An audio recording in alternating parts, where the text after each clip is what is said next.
let me teach you the real life, how it really is. The reason why you're a loser, and the reason why you're not fucking making it, and the reason why you're trying to go through all these, I go to all these fucking conventions, speak all the time. I look in the fucking audience and these people sign up every year to go to a convention, thinking they're gonna learn something fucking different. No, you're lazy. You know exactly what to do. Because even me, in my state of, I can't read and write, I knew exactly what to do. It just sucks doing it. It sucks to do it.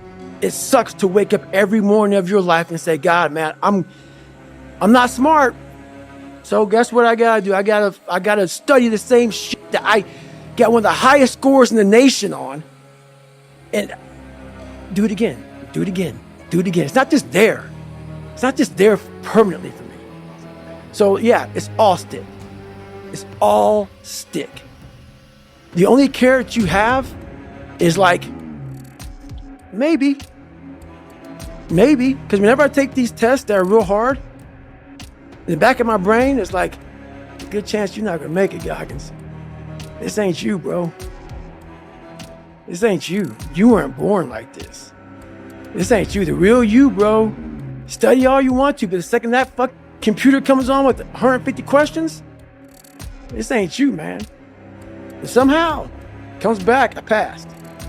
Passed again.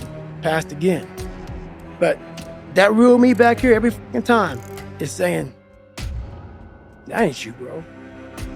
That ain't you. And I have to outwork that voice.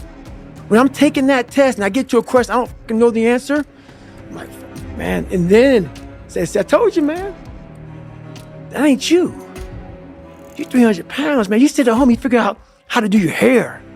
That's what you do. How to come to school with the reverse baldness when you're 16. That's you. So there is no get out of jail free card. This is why I say stay hard. Because when you weren't given the gifts, the only thing you can do in life is stay hard. And I know people cannot stand me. They can't stand this talk. This is all you can do. There's no magic pill or a magic potion.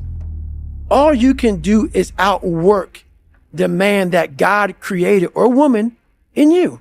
And what that looks like is unfun. That's why I said, do not do a documentary on me. Because people will not see the truth. They will see what they want to see. Is I don't want to live like that. Good. And you will live exactly the way you live now, questioning who you are, wondering what is possible, wondering what you are capable of doing. That's how that looks. What we obtain too cheap, we esteem too lightly. Easy successes may be pleasant, but if they're the only successes you achieve, you'll come to expect quick, effortless results. Then when life hits you hard with a difficult challenge, you'll lack the mental toughness to overcome it. Moreover, you'll never appreciate the easy successes as much as the ones that require blood, sweat, and tears. Does it mean that you should reject easy successes and seek the most difficult ways to accomplish your goals? Of course not. However, you should make sure that you don't deliberately avoid hardships. Resist the temptation to set your aims low. Scoring exclusively easy wins might feel good, but you're limiting your potential that way. Over the long term, make sure that you always have at least one big, ambitious, and demanding goal in life, as that's where the power of self-discipline shines, where most personal growth happens, and which delivers the greatest feeling of having accomplished something worth doing. Receive wealth or prosperity without arrogance, and be ready to let it go. Never take self-discipline for granted or assume that if you can control your urges, you're now invincible.